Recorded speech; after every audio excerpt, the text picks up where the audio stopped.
This is the next section that we are going to now talk about.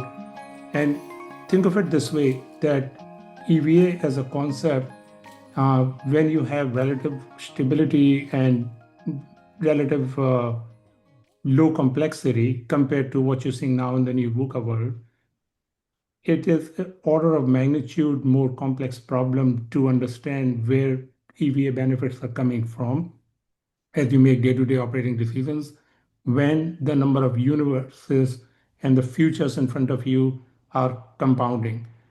You could have many things pan out. State of Hormuz is a great example. It's on, it's off, you never quite know. And decision making, which is resilient and integrated at the same time across the enterprise through EVA, has been more and more of a challenge for companies. So that's what VYAN is uh, designed to solve. So I'm just going to take you through a few of these capabilities conceptually and in the software. We'll see how much time we have here, maybe 10 minutes or so. So remember the island slide, I showed you a bunch of islands. The voyage only sails through a few of them. Some are ignored, some are loosely integrated, some are on a hope basis that we must have factored that into it. We think of bringing all of those islands together. Demand, supply, pricing, they are no longer independently solved. There's no pricing optimization solver and a demand forecasting sensing ML optimization solver and a supply optimization and a multi-echelon inventory optimization. All these become part of the same enterprise optimization solve. And how that helps is that now you can look at excess inventory, excess capacity, and bend your pricing to change your demand and move it towards those excess supply capacity items in a way where you have shortages. Finance, cash flow optimization, for example, promotion optimization, factory scheduling, understanding just how much the utilization versus service level goals conflict. You finally get a single currency to trade those challenges. The trade-offs all become priceable in a concept called EVA, right? So that's what this is about. Uh, we can still have, and because one of the challenges our customers typically communicate is that, well, if EVA decides that I will not service one of my strategic customers at all because they're just not very profitable, how do I deal with that? And that's where we've combined the concept of planning constraints while you're chasing EVA as an objective enterprise-wide. So you can still come in and say that you've got to have a minimum level of service for your strategic accounts, that you have got working capital ranges, that you've got margin floors.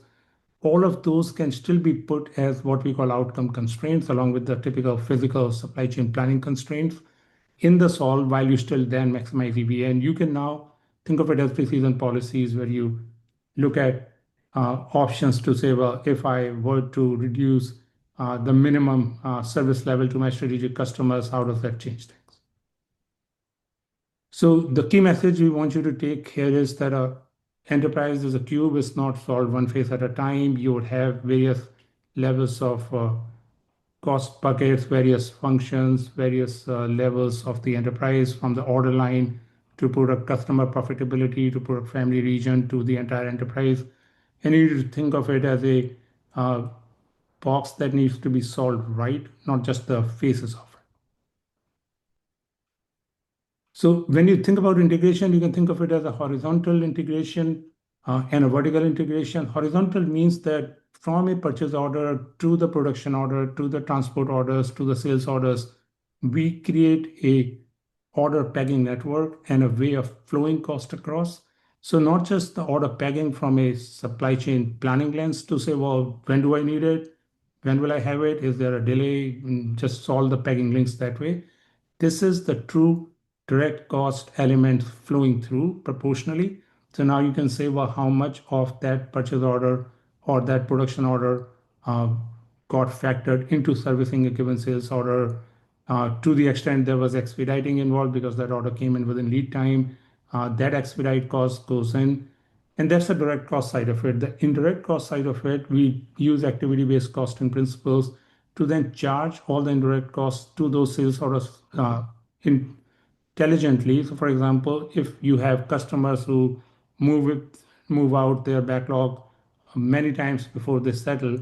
Well, every time that happens, we take the production planning overhead, for example, we count it as one more instance of this order requiring planning, and then we allocate that cost proportionally to those sales orders where the customer behavior is much more unstable than other customers who just bring in an order and stick with it.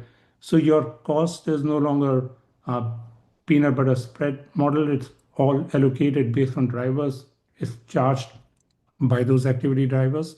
And both of these direct and indirect cost elements come together at the order line to create a very granular, very accurate cost statement that you can then aggregate up to the enterprise level. So what the benefit of this is that not just you get solid projected financials for management to manage against at any level, but more importantly, you have a root cause analysis capability where now, as you see your balance scorecard and you're not getting the EVA that you were looking for, or the margin, or the cash, that you can drill down and say, well, which family, which region, which product, which customer, down to which order lines are the violating candidates, where am I leaking that value? And the ability to obviously do this at any time buckets at any level together. So you could look at the region for the year, you could look at setting sales targets that way, you could look at the enterprise monthly performance when you're managing the quarter, or you could even be down in the weeds at an order line by order line level to say, well, before an expediting decision is made by the supply chain, let's understand the cost of that to the order line, and if there is a customer service surcharge that we should be putting in place. This is the last point I want to get to, and then I'll show you some VYAN screens here. This is the idea that we have in general. I spoke about the whole challenge of not knowing the future anymore, as you can clearly see with the Iran situation. Uh, the ability to model this uncertainty, there are two aspects to it. One is the drivers that you have, lead time, yield, demand variability, that we call them known knowns, right? You know there is going to be supply lead time variability. You can learn it from your ERP transaction history and you can model it. Then there are risks that maybe there were different risks in the past than you would like to model in the future. So this is an element of saying, what risk do I want to play? If I want to model a risk saying, well, the energy pricing is going to be fundamentally different for longer, or I'll have some supply chain bottleneck challenges, getting stuff through certain ports, model those risks, and now build hundreds or even thousands of features where when you say that I model a 25% risk or a 50% risk, you will take that risk and set it to on. The impact will be felt in 25 or 50% of those hundreds or thousands of your futures. And then you solve all of those futures, not individually. You do that obviously just to inform yourself of the risk range. But what VYAN does is, most importantly, not just a what if scenario at scale and a risk range diagnostic, but solving in a way what to buy, what to make, what to ship, how much to hold, in a way that covers the risk and the uncertainties across that wide, broad range of futures. Once you have generated this resilient plan, then we retest that on a fresh set of features, and that's what you're seeing in the right, that when you build, let's say, 300 features in the uh, resilient plan determination phase, those are shown as the blue lines in sample features. Then we do a test of resilience. We do a fresh out of sample shocks to say, well, now let's see how this resilient plan behaves. And this timetable feature where you can assess that performance of the resilient plan now before going through the motions and actually experience the risk that are going to hit you in future now, and assess what it does to your EVA, is it truly resilient or not. So that's the broad paradigm. Hope that's clear. I would, in the interest of time, just like to quickly show you some screens here for VYAN. So this is an example of a decision canvas where, if I can pull this up, you can see, we call them connected scatter charts, where you can see the performance of, let's say, revenue versus your quarterly EVA, how it's changing quarter to quarter, and be able to manage that way. You can Look at heat maps, EVA product by quarter. These are also interesting. For example, if let me just pull up supply lead time as a driver, you can see on a given part what the supply lead time variability has been and where the P95 or P5 levels are. You can change this and say, well, if I wanted to understand the 75%, it dynamically informs you what that looks like. And this is the risk posture you bake in the engine anyway when you're planning. If I can show you a balanced scorecard approach, this is where we go and show you how your EVA is trending, the related measures like EVA margin or momentum. This is the really interesting piece. We've developed a full performance fabric for the enterprise. So you can see the economic value added, how it comes from the NOPAT, from the EBIT and gross margin, revenue and volume, everything. You can add measures to it where you can basically say, well, how are these things being calculated or which dimensions they're coming from. So there is a whole lot of detail here. You can obviously also select and go in by only finance sensitive, only commercial, etc. So it's a full performance model that we have developed for the enterprise to manage both the actuals. If you're in the mid quarter, you can see how the performance to date has been for the quarter, what's the projected, how's the quarter looking, how to bring it back on track. And that allows you to do these kind of quarterly financial projections, just the ability to see the full P&L, balance sheet, cash flow before the fact, the ability to see this kind of full economic lineage, the horizontal integration I was talking about. So I can actually go back and show that to you if that wasn't clear.